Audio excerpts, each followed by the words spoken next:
páginas de la antigua Biblia se tejen relatos de personajes cuyas vidas trascienden los límites de lo ordinario.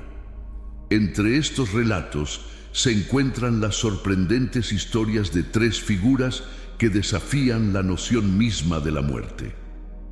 A través de la narrativa sagrada se nos presenta un misterio enigmático: el destino de aquellos que, según la tradición, nunca experimentaron el abrazo final de la mortalidad. El número 1 sería Elías. Durante uno de los peores períodos de Israel, Dios llamó a Elías. En aquel entonces, Israel tenía a uno de los peores reyes, llamado Acab. Elías fue uno de los mayores profetas de Israel y era de Tisbe en Galaad, Jordania. Fue rey durante la mayor parte de su vida, más que la mayoría de los propios reyes. A pesar de que no hay ningún libro escrito en su honor, se volvió más famoso por su encuentro con los profetas de Baal en el Monte Carmelo. El rey Acab incorporó el idealismo en un sistema que debía ser dirigido por el plan de Dios, porque los israelitas eran el pueblo de Dios. Israel sufrió debido al mal gobierno, pero Elías, por otro lado, representaba un tipo diferente de poder. No tenía vínculos con grupos políticos o con la familia real. Tenía la capacidad de hablar la verdad al poder terrenal, sin ser cooptado o corrompido. Elías era un hombre valiente que hablaba la verdad. No importando quién estuviera en el mando, representaba un reino completamente diferente, con un objetivo muy diferente. Parecía que Elías había alcanzado el cenit de las aventuras de la vida del heroísmo, casi increíble, y aún así era humilde de corazón. Pero se estaba preparando para superar todo eso. Se estaba preparando para evitar la muerte. La partida inmortal de Elías lo coloca en la categoría de partidas inmortales raras, aunque nunca se nos ha dicho cuándo y cómo Dios hizo esto. Del contexto queda claro que Dios informó a Elías de su partida inminente. Dios reveló esto a los hijos de los profetas y también a Eliseo, amigo cercano del viejo profeta y sucesor divinamente elegido, como veremos. Cuando el Señor estaba a punto de llevarse a Elías al cielo en un torbellino, Elías y Eliseo estaban camino a Gilgal. Hemos llegado al último día de Elías en la tierra, cuando será llevado hacia arriba en un torbellino. Aquí en hebreo también podemos traducirlo como en un soplo. En un momento de viento, Elías estaba envuelto en un movimiento amplio y en ese momento partió de esta tierra hacia la presencia de Dios. No solo Dios le dijo a Elías que esto sucedería y cómo sucedería, sino que también dijo a él dónde sucedería. Esto explica por qué vemos a Elías moviéndose rápidamente en dirección al Jordán al leer la historia. Imagina cómo se desarrolla la escena. Elías también dijo a Eliseo: «Por favor, quédate aquí, porque el Señor me ha enviado a Betel». Pero Eliseo respondió: «Tan cierto como vive el Señor y como vive tu alma, no te dejaré». Entonces fueron a Betel. Los hijos de los profetas que estaban en Betel se acercaron a Eliseo y le dijeron: «¿Sabes que hoy el Señor va a llevarse a tu maestro de ti?» Él dijo: «Sí, lo sé, no hable con nadie sobre esto». Elías dijo a Eliseo: «Quédate aquí, porque el Señor me ha enviado a Jericó». Pero él dijo: «Tan cierto como vive el Señor y como vive tu alma, no te dejaré». Entonces fueron a Jericó.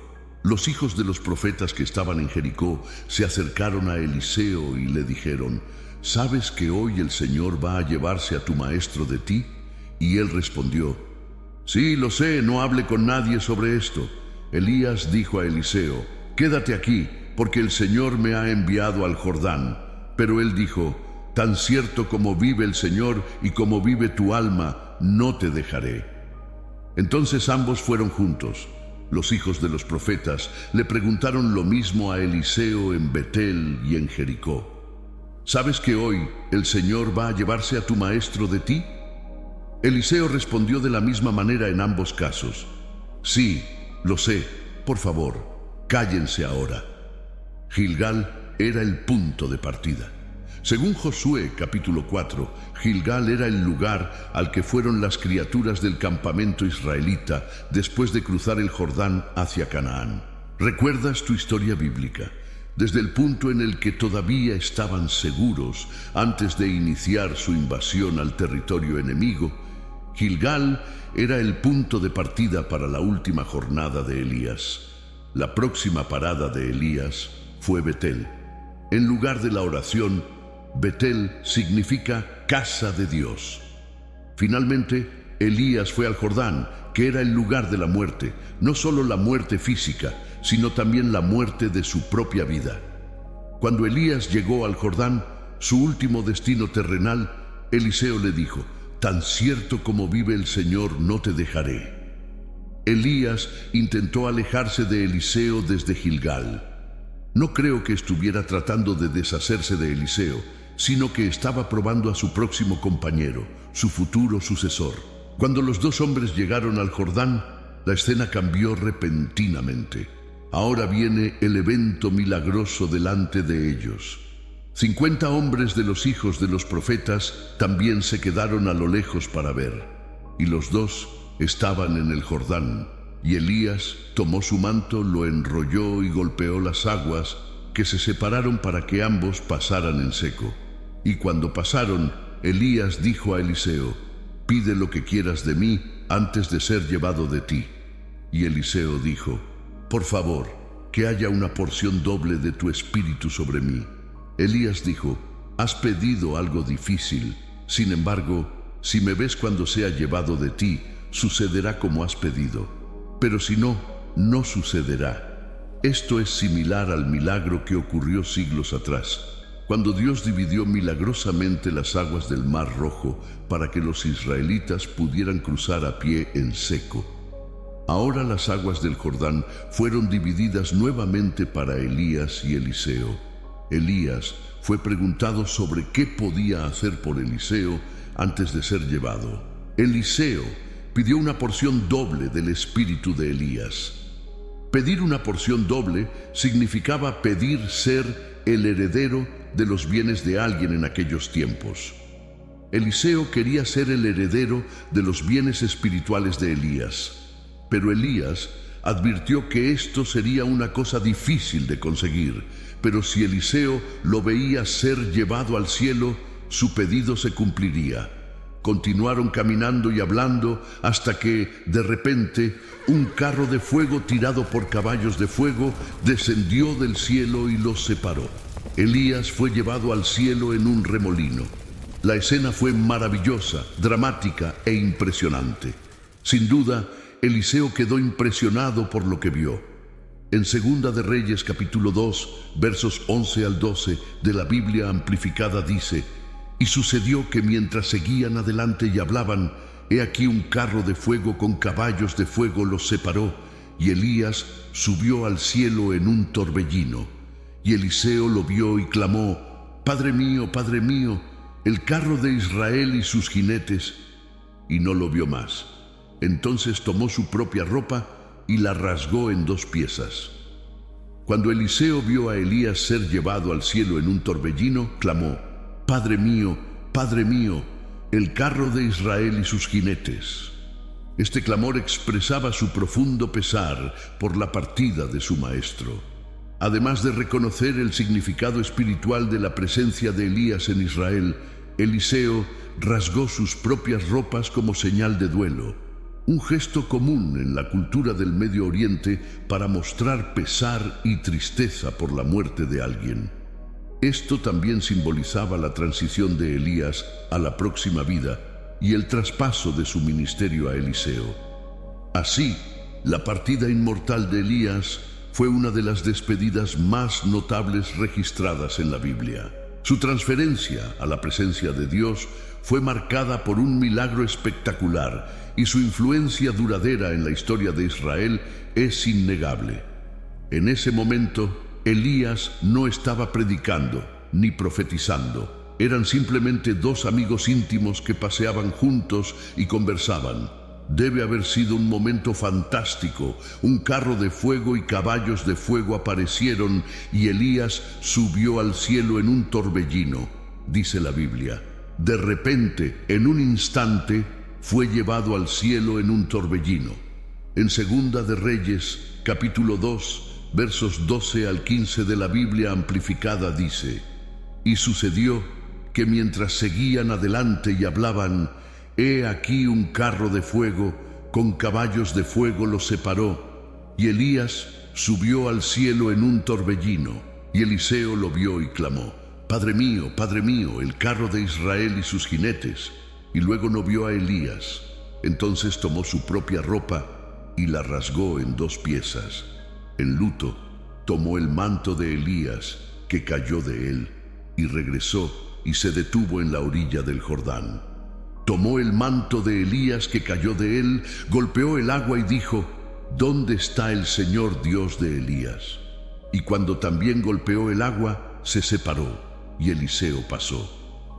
Cuando los hijos de los profetas que lo observaban desde Jericó vieron esto, dijeron: el espíritu de Elías reposa sobre Eliseo. Y salieron a su encuentro, se postraron delante de él en señal de respeto hasta el suelo. El pacto de inmortalidad de Elías entró en vigor repentinamente. Nada de Dios muere. Cuando un hombre o una mujer de Dios muere, tendemos a olvidarlo. Eliseo es un ejemplo de esto, y Dios siempre tiene un plan. Piensa en esto. En cada era, Él ha tenido a sus hombres y mujeres para continuar su obra a lo largo de las eras. Dios nunca se ha sentido frustrado preguntándose qué hará su pueblo ahora que Él se ha ido, ahora que Él ya no está con ellos. Nuestro Creador Dios es omnipotente y nunca se queda sin recursos. Eliseo quedó sorprendido y momentáneamente impactado, pero no por mucho tiempo. Se agachó, tomó el manto del profeta y recordó las palabras de Elías. Cruzó el Jordán nuevamente reclamando el poder que ahora era suyo, y desde ese momento comenzó su propio ministerio profético. El plan de Dios nunca falló. Él se trasladó de Elías a Eliseo. En cuanto a Enoc, su primera mención está en Génesis. Era hijo de Caín, pero este no es el mismo Enoc. Génesis capítulo 5, verso 21 dice: Cuando Enoc tenía 65 años, se convirtió en padre de Matusalén. Por nuestra comprensión de las Escrituras, sabemos que su hijo Matusalén fue el hombre más longevo registrado en las Escrituras. Cuando estudiamos la genealogía en la Biblia, descubrimos que Enoc era tatarabuelo de Noé. Judas, capítulo 1, verso 14 de la Biblia. Amplificada dice que Enoc fue el séptimo desde Adán, quien profetizó sobre ellos. No previamente advirtió sobre el próximo juicio del Señor sobre ellos. Él era un hombre que caminaba con Dios en medio de la decadencia moral en la época de Noé. Y hablaba sobre el juicio inminente en una época en la que la mayoría de sus contemporáneos solo tenían un registro de nacimiento y también de hijos nacidos. Enoc fue como un soplo de aire fresco en su generación. Fue presentado como los demás, pero su testimonio es cautivador. Su descripción es breve, pero densa y seria. Hay algo en su caminar inocente con Dios que lo traduce así. Su vida proporcionó un modelo para muchas personas de diferentes generaciones, porque nos enseña a vivir para una audiencia de uno. Nos enseña a buscar apasionadamente la comunión y la compañía íntima de Dios, sabiendo que cuando lo hacemos, experimentaremos a Dios en una nueva dimensión. Génesis capítulo 5, versos 18 al 24 de la Biblia, amplificada dice: Cuando Jared tenía 162 años, se convirtió en padre de Enoc. Jared vivió 800 años después del nacimiento de Enoc y tuvo otros hijos e hijas. Jared vivió un total de 962 años y murió. Cuando Enoc tenía 65 años, se convirtió en padre de Matusalén. Bueno, que caminó habitualmente con Dios 300 años después del nacimiento de Matusalén y tuvo otros hijos e hijas. En total, los días de Enoc fueron 365 años. Bueno, que caminó con Dios en reverencia y obediencia y no fue encontrado entre las personas, porque Dios lo llevó para estar con él. El caso de Enoc fue el primer arrebatamiento documentado, cuando Dios simplemente lo llevó. Quizás su comunión fue tan intensa que la presencia de Dios simplemente lo rodeó y lo llevó. La carta a los Hebreos habla de un hombre que este mundo no era digno. Hebreos capítulo 11, versos 5 al 6 de la Biblia. Amplificada dice: por fe, Enoc fue llevado para que no experimentara la muerte, y no fue encontrado porque Dios lo había llevado antes de ser llevado. Recibió el testimonio de haber agradado a Dios, pero sin fe es imposible agradar a Dios, porque el que se acerca a Dios debe creer que Él existe y que recompensa a aquellos que lo buscan diligentemente. Es un gran consuelo saber que Dios siempre nos prepara y cuida amorosamente hasta que florecemos de todas las maneras milagrosas. Segunda de Crónicas, capítulo 16, verso 9 de la Biblia. Amplificada dice: porque los ojos del Señor recorren toda la tierra para mostrarse poderosos a favor de aquellos cuyo corazón es completamente de Él. En esto has actuado tontamente, por lo tanto, a partir de ahora tendrás guerras. Mientras el Padre derrama su bondad sobre nosotros para vernos crecer, lo que realmente desea de nosotros es una respuesta sincera y no reivindicatoria al amor que Él nos da. El reino de Dios viene y ya está aquí. Cuando los verdaderos adoradores adoran al Padre y al Espíritu en espíritu y en verdad. Y de hecho, el Padre busca tales adoradores. Dios es espíritu, fuente de vida, y sin embargo, invisible para la humanidad. Y aquellos que lo adoran deben adorarlo en espíritu y en verdad. Juan capítulo 4, versos 23 al 24. Dios siempre está buscando semillas fieles y leales que vivirán sus vidas enteramente para Él, como Enoc. Son vasos por los cuales realmente puede usar y manifestar su gloria. En cuanto a Enoc, él no compartió el destino de Adán y el resto de su descendencia. No murió, en lo que se usa como un ejemplo de arrebatamiento en el Nuevo Testamento. Uno de los objetivos del arrebatamiento de Enoc es enfatizar la verdad de las Escrituras, de que hay una redención final para todos nosotros que ponemos nuestra fe en el Señor. Aunque la gran mayoría de los creyentes mueren físicamente, el ejemplo de Enoc da a los creyentes la esperanza de que al final venceremos a la muerte. 3. Los cristianos en el fin de los tiempos. Ahora estamos entrando en la profecía registrada. Esto es lo que aún está por suceder. Una de las cosas que sucederán en los últimos tiempos antes de la segunda venida de Cristo es el rapto de la iglesia. En Primera de Tesalonicenses capítulo 4, versos 16 al 17 de la Biblia, amplificada dice: porque el Señor mismo descenderá del cielo con un grito de mando, con la voz de un arcángel y con el sonido de la trompeta de Dios, y los muertos en Cristo se levantarán primero. Entonces nosotros, los que estemos vivos y permanezcamos en la tierra, seremos atrapados junto con ellos, los que han sido resucitados en las nubes, para encontrarnos con el Señor en el aire, y así estaremos con el Señor para siempre.